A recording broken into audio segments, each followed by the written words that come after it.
Hey, everybody. It's a very sad day. Today is Tuesday, February 17th, 12:16 p.m.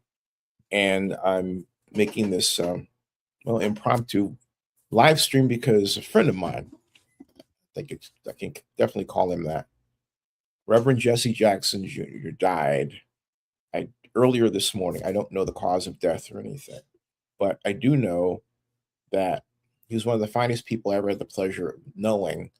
And um, in the way that I did. And the way that I knew him is really central to my message today. Um, I, like millions of other people, got to know Jesse Jackson from a distance. And my first introduction to Jesse Jackson was, by my memory, 1969 by news, but also the news about something, and this was in Chicago when I was growing up, called the Push. Remember the Push conventions? People United to Save Humanity. That was Jesse Jackson's creation. And they had a giant, giant um, gathering, expo, where if you were a black business, you could set up a table and so on at the Chicago Amphitheater. But they were, but the Push conventions, as they were called, were also best known for their entertainment.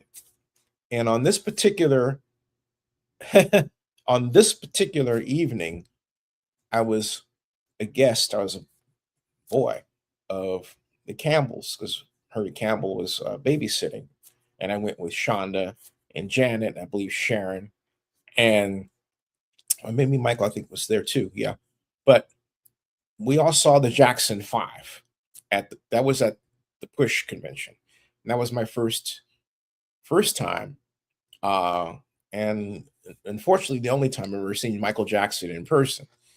And boy, they did not disappoint, and that was a heck of a treat.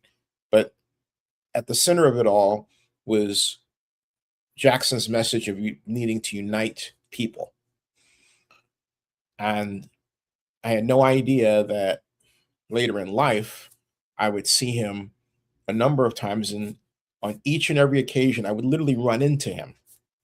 He would always give me an interview.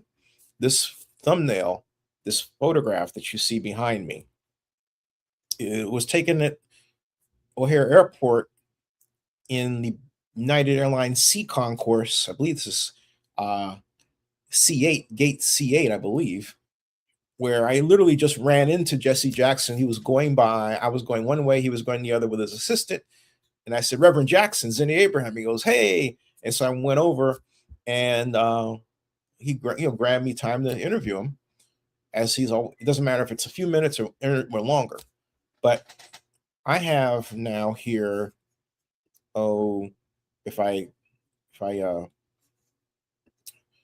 show right here, I have a list. These are the 8 videos rather, that I have with Jackson.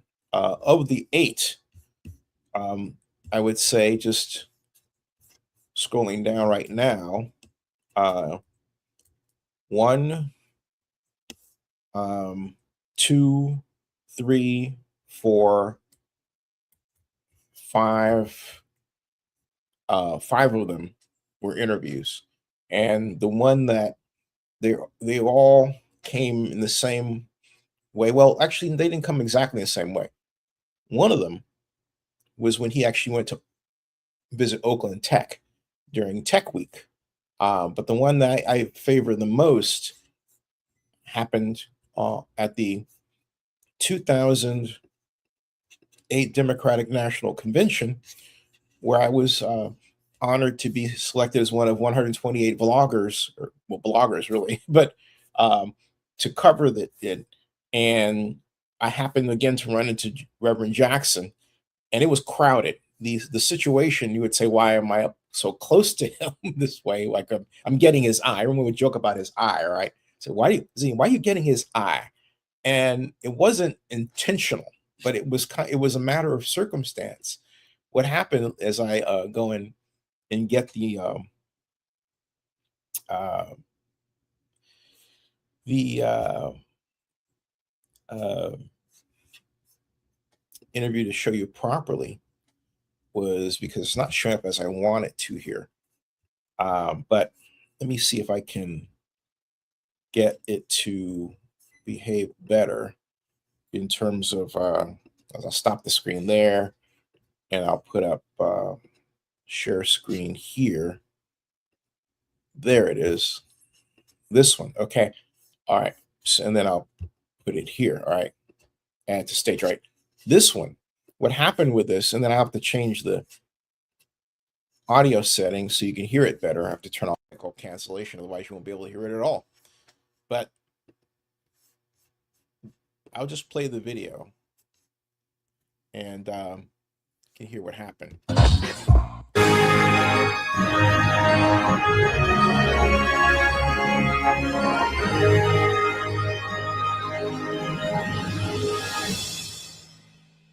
should put it on that screen there. What do you think of Joe Biden's speech on Democrats United now? I was very impressed because Joe brings a balance, a sense of toughness and smarts. I campaigned against him in '88. I remember. He's always prepared. He has integrity. He has a believable story. Agree or disagree, you know where he stands. He does not equivocate.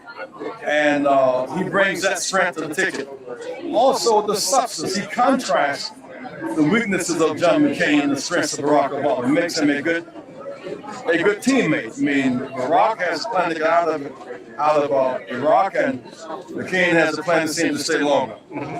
Barack has a plan to grow the economy by investing, and McCain has a plan of more tax cuts, the Bush approach. The contrast is stark. Barack has a sense of an urban policy, and McCain does not. McCain's trying to figure out how many houses he has, and poor folks trying to figure out how many houses he has to move to, trying to avoid eviction. The contrast is stark, and no one will make them more graphic, I think, than Joe Biden. I grew up in South Chicago, 7908, South Kenmore. I was with Operation Push as a little boy. Oh, I'm proud. I know how you feel right now. My heart rejoices. Dr. King will be happy about this. Oh, man, there's more work to be done, but consider August 28, 1955, in Matilda Lynch. August 28, 1963, Dr. King speaking in Washington. August 28, 08, Barack, the nominee in Denver. It's a great American story. Really, it's a story good for the healing of our nation and really redemptive for the whole world. Thank you for your time. Yeah, so that you would say, why was that so tight? Because the reason the reason it was is that was we were just standing outside of the auditorium where you go into it, the Pepsi Center, and people were filing out. So you had two groups of people. You had people filing out and people coming in. And we were right at the door. So I'm going in as Reverend Jackson's coming out, and I asked if I could interview him right there. And Reverend Jackson, being Reverend Jackson, did not hesitate, as you can see. But what happened was that I was getting pushed behind me. And so I was literally getting pushed closer to him. All right. And there was somebody else, there was another reporter who was trying to record what we were saying, you know, in the traditional sense, not the video sense, writing things down. So I was getting pushed. And so you would say, why did you get his eye? And because originally when I put that out, that was also on the CNN report, and it was on CNN too. And but that was what happened. It wasn't I was trying to get his eye. In fact, I was actually trying to shift over to get his full face. But that's what happened. And but like I said, that's one of a number of examples where Reverend Jackson was all too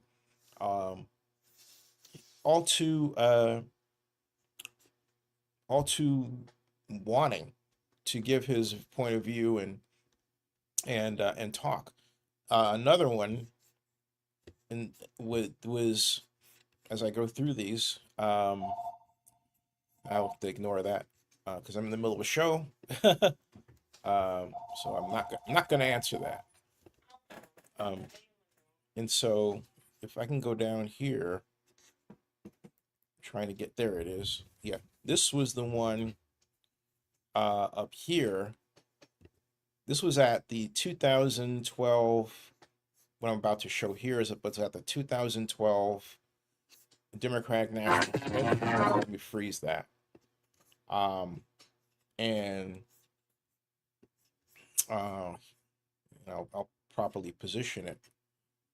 And so, and then add the other one to the stage, this one. And I had these in a particular order, but showing them is one thing. Here we go. Yeah.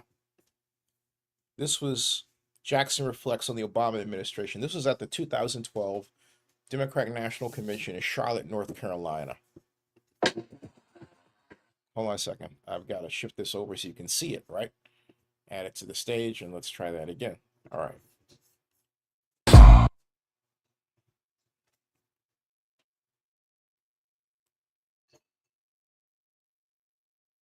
Reverend Jackson, thank you for your time. 4 years ago at Pepsi Center, you and I talked about the significance of then Senator Barack Obama's nomination to be President of the United States. 4 years later, how would you assess the Obama presidency? You know, then it was this historic crusade. Then there's been great governance from the deepest hole ever. I think President Clinton observed last night that perhaps the deepest hole since the Great Recession he dug out of. He just saw an even playing field. Drug Bush inherited a surplus, he inherited another depression. Bush lost 4.5 million jobs in 4 years. President Barack created 4.5 million in 4 years. It's a 9 million job swing. That's a big deal. The Voting Rights Act has been under attack. Attempts to suppress it using early voting schemes and purging schemes. Department of Justice fought that fight for the American voter. Big deal. All the industry is basically gone. It's back now. The banks were in free fall. They've been revived now. 100,000 troops in Iraq. They're home now. So when one look at the big picture, we are better off now than we were 4 years ago. There's work to be done. There's unfinished business. We're better off. Thank you, sir. Yeah, and the reason why you would say, why was that so short and why I didn't take more time, he was sick, okay? Yeah, Reverend Jackson had originally intended to speak to a larger group of the media in the press room, but he got overheated. He got really hot and he was dehydrated, nearly passed out. I mean, really fell on the floor, okay?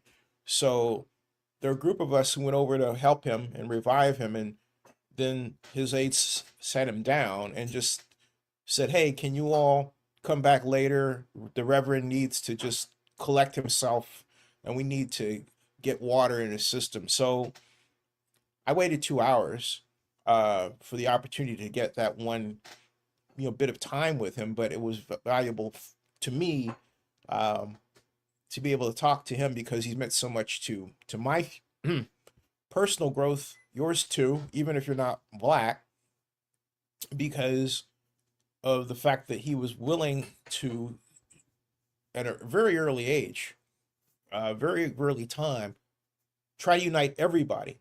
Eventually, he ran for president in '84, and he would always say, black, yellow, brown, white, we're all precious in God's sight. That was something Jesse Jackson brought to the table long before any other candidate did.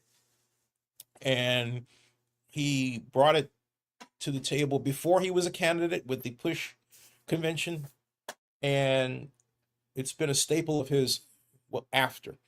And so I had to ask him about President Obama because, again,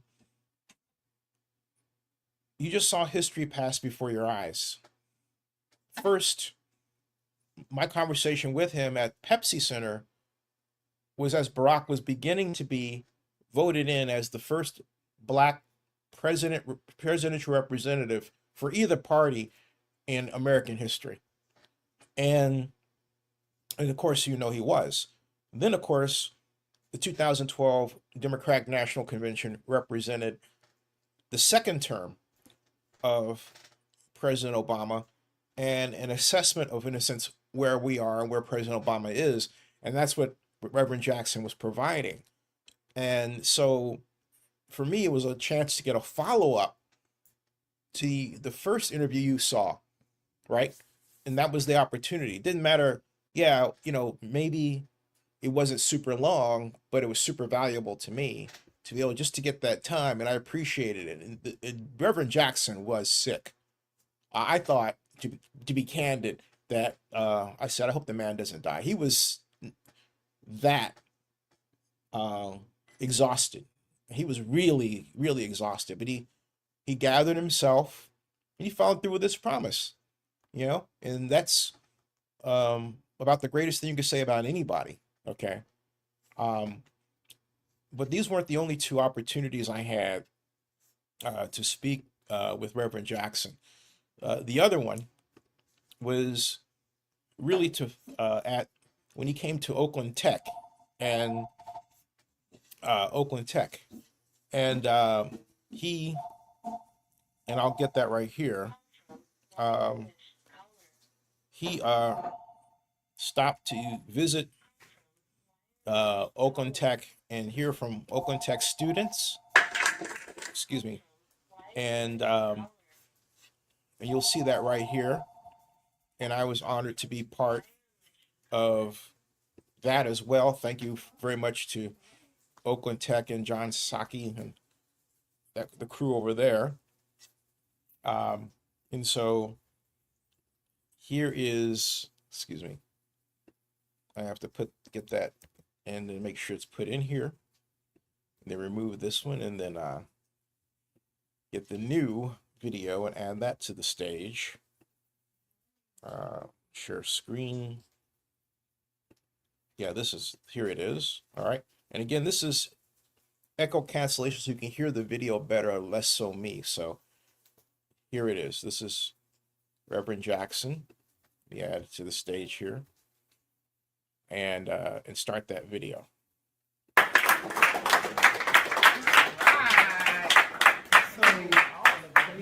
All we did here, so many projects. So did you guys decide whose project we want part-time? Whoever likes, whoever likes what it is. Whose project is that? Ours. Okay, what do you guys, what do you guys have? Yeah, just that one. Come on, let's go. Okay, so I'm Lucille with Patty. I'm Lum. And I'm Carmen. So our project kind of started when Spirit first came, and he was introducing this interesting idea of using what we learned in Computer Academy to help with, to discuss social. And so that started there that's 1 second. There's actually a longer piece there. It was Jessie that made it be, no, you get your 100, they get 104. With him changing it to... Excuse me. And so then that's the great Reverend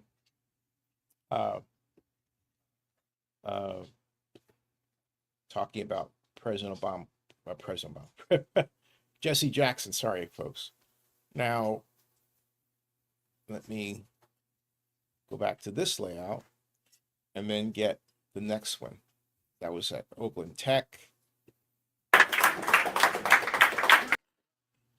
And then there was another one at, I'm going to go through the history area here, channel content. And yep, here we go.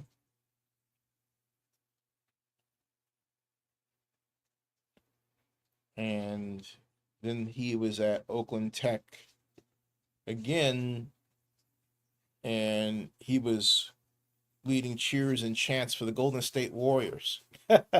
You would say, what? I would say, yeah. He was actually leading cheers.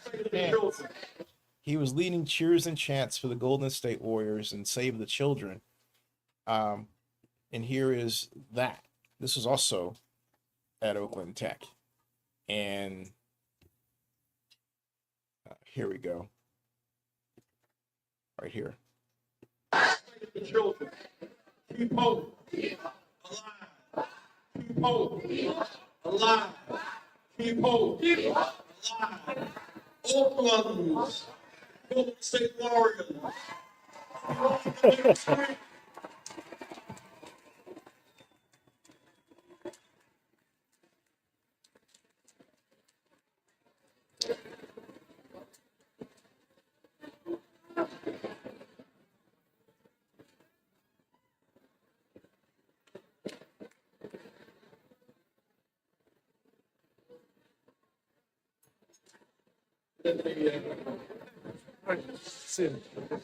Express my thanks to Lord.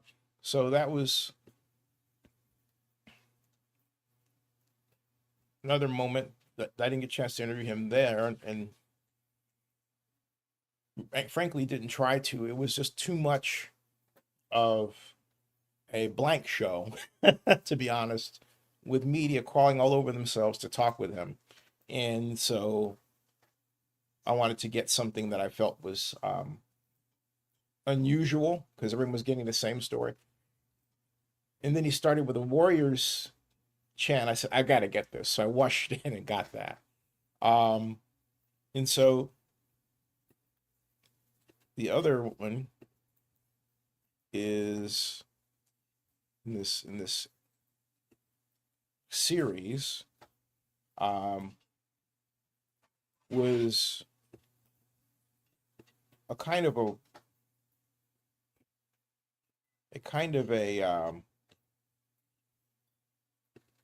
as I mentioned before, unusual occurrence. I believe this is the next one, where I ran into him at O'Hare Airport, and it was only a few seconds, okay? Because that's all his assistant would let me have. But I took every second you have. Every time I go. And so I gave him a 14-second shout out. That's what I got, and I took it. That's what I took. So let me put that off the stage, and then stop the screen there, and then share the screen with the other one. This is Reverend Jackson at O'Hare Airport. More me talking than anything else, but nonetheless, here it is. Folks, every time I go somewhere, I see this man, Reverend Jackson. Twice at the DSC convention, then at Oakland Tech, and now at O'Hare Airport. You gotta try for a fifth. Always keeping hope alive. Always keeping hope alive. How you been, man? It's great to see you. That was fun. New president's coming in I just like a couple to of say, hours coming here. I look forward to meeting him. I would like Folks, to every say, time I go somewhere, I see this man, Reverend Jackson. you always want more time, but you appreciate the time that you got. And again, the times that I had with him marked history. When we were coming up, the idea of a black president was considered by some absolutely crazy. Oh, it'll never happen in the United States. We'll never get that far. And then what was developing, though, was a new generation of African Americans who were in high school voted to be the kings and queens of their classes, and their classes were multiracial. Okay, and in many cases, majority white, and that was going on. That American cultural development, also unique, was happening right as people were selling the idea that we were racist and people were not gathering together. It took the internet to really show what was really going on underneath, and then enhance the fact that we were really more together than the media presented us to be, and caused the rise of President Obama. And so it was, let me change the echo cancellation to turn it off, by the way. And so out of that came Barack Obama and the fulfillment of a dream, of fantasy for a number of people, that indeed someone who would look like me would be in the White House, male or female. But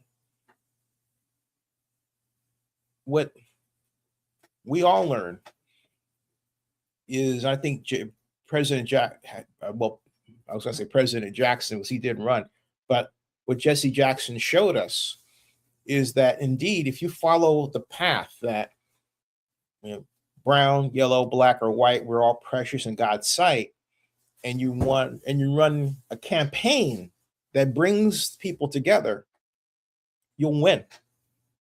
You'll win. So yeah, it does call into question the legitimacy of Donald Trump's victories, but that's another story.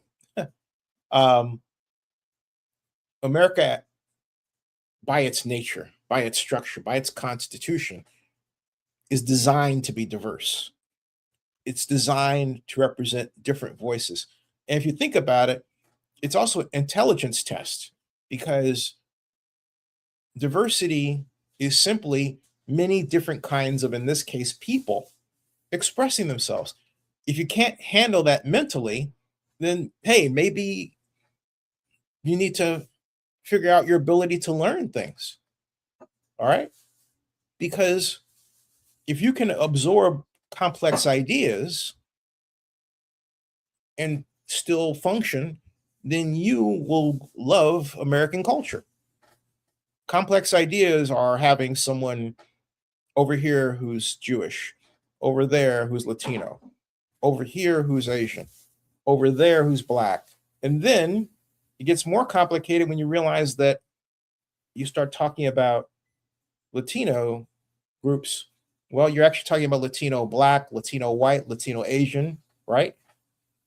In there, it gets more mixed up. And then eventually, what does it boil down to? The individual, me and you, and our rights as Americans. That's the beauty of it. That's why it's important when someone criticizes DEI to say, hey, look, are you saying that you're not intelligent enough to cope with the United States culture? Maybe you should consider moving, So anyone criticize the DEI hire, say, wait, you can't handle diversity? You can't handle diversity in people? All right. Now I will say this. In my time, I was number one on the wait list to be admitted to the graduate school program in city planning at University of California, Berkeley. And my first concern was, hey, look, am I an affirmative action hire? Nobody wants to be seen as that. No one wants to be seen as that. I wanted to be seen as what the late Kay Bach, who is our graduate admissions secretary, told me was number one. I was number one on the list because I was number one among the people evaluating all the students that wanted to get into the Cal city planning program at the time. All right. So that was important to me, to be regarded as number one, regardless of color. And it's important today. That's how a lot of people who look like me really think.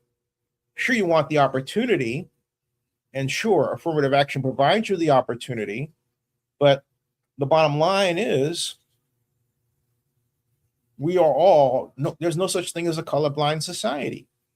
Even people who say that they want a colorblind society are in themselves recognizing that there's color.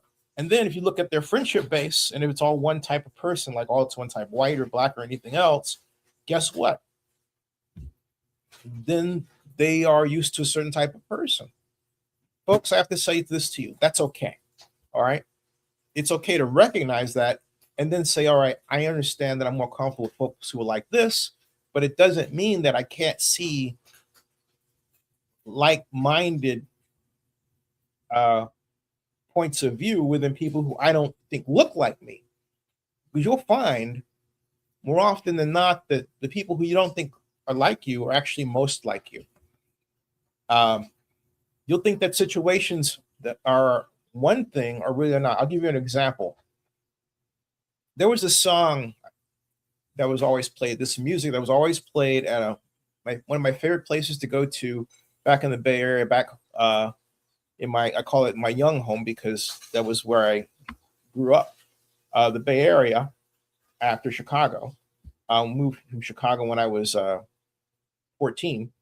But the Balboa Cafe, they would play this tune And I thought, oh, it has such a British sound, and it made me think of London. I thought that was the Balboa Cafe's expression of English culture and all this jazz, right?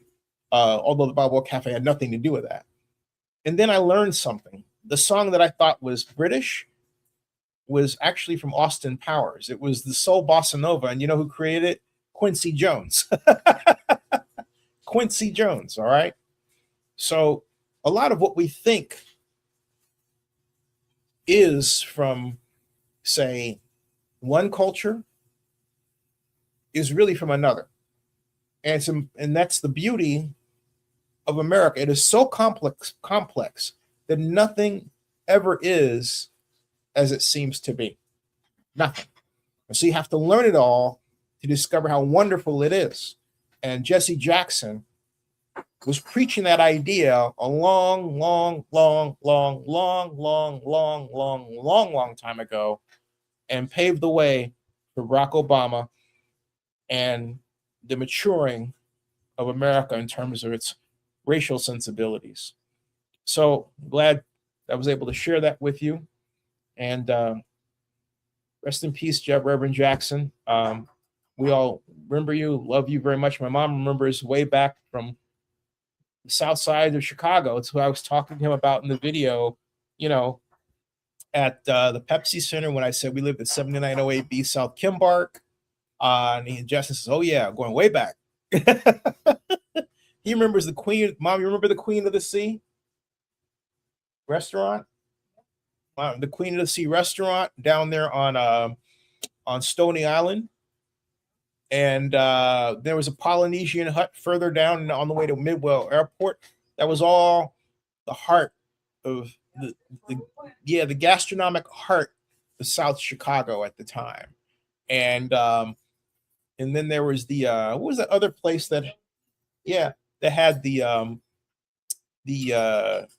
seafood, King something or other, Kingfish, I think it was. Not, but it's not the Kingfish in Berkeley, but it's like that. Okay. So anyway, the point is that Reverend Jackson is part of that culture. That's the culture that I came from. All right. Thank you all very much. And rest in peace, Reverend Jackson. Rest in peace. And I'll have more later.